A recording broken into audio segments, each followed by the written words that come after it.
Hello and welcome to another episode of Unboxing with Paul. And today, I'm very excited to bring you the Keychron C2 full-size mechanical keyboard. However, this time around, it's with blue switches and without RGB. Let's take a look at it.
You can currently find this keyboard on Amazon and Keychron's website for only $53.99, although it sometimes goes on sale, not very much so. And I chose this keyboard to be wired as I don't need it to be wireless, as well as not needing RGB, as I'm going to be having this keyboard at work and I want it to be low-key. I don't want everybody knowing that I have a mechanical keyboard, or I don't want any unwanted attention. This time around, again, we got them with the blue switches, so it's going to have a much more clicky sound versus the softer, more laid-back sound that the brown switches had on the last keyboard that we unboxed. I'm a very big fan of the packaging that Keychron uses. It is all black with just a silvery outline for the keyboard that you're going to get in particular. It's a bit underwhelming, but at the same time, sometimes less is more. Again,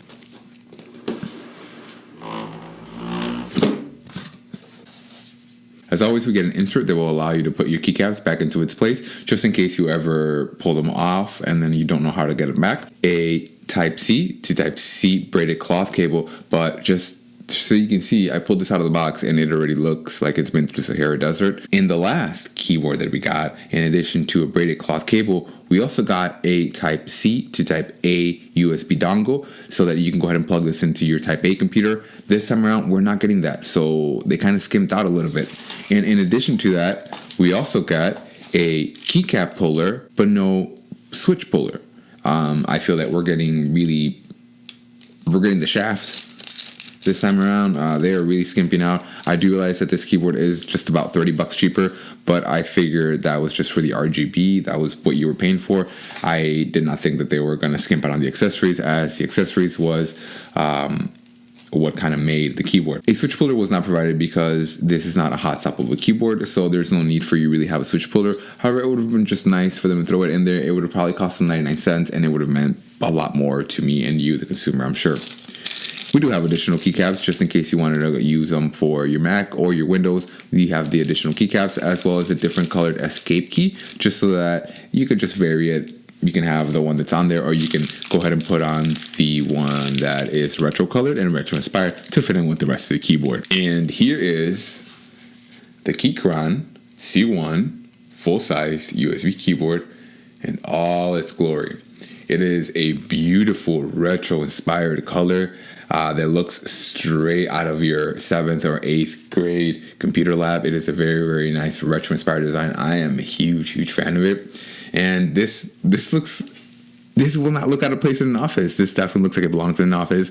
It looks like any other keyboard, and that's exactly what I love about it. When we look at the rear of it, we can see not only our Type-C port, but also we can see our Windows and Mac switch, so that you can switch between the two. In the rear of this, we have two kickstands, and when I say two, of course you would expect that I mean one on each side, but I don't mean that. Actually, I mean that you have two different angles that you can go ahead and stand this on you. We have a slightly tame angle versus the very, very aggressive, more vertical angle that you can go ahead and have. And it's just these little touches that make the keyboard feel a lot nicer than what its price would suggest. To reiterate, this is the non-RGB version, and I went ahead with this because I don't want anybody knowing that I have a mechanical keyboard, and I don't want any unwanted attention. But here comes the moment of truth. Let's go ahead and do a sound test.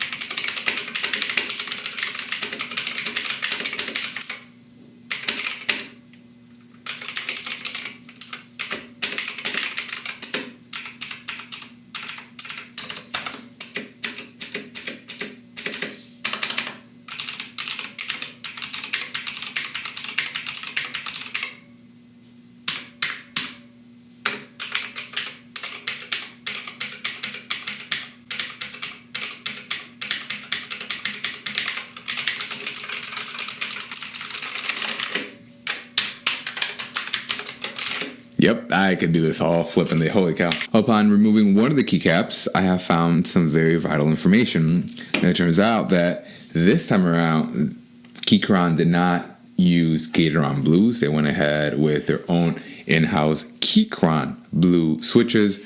And these are not pre-lubed, which is why I'm going to guess we have that scratchy sound, which is okay. You know, it's not the end of the world. This is a blue switch.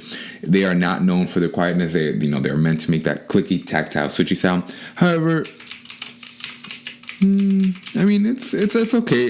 Perhaps the switches could be lubed and the raspiness, the scratchiness could go down. But again, it's a blue keyboard. It's a blue switch. If we were going for quietness, we would have gone with reds or we would have gone with browns, not blues. Blues are for that tactile sound and that tactile feel that you get with it.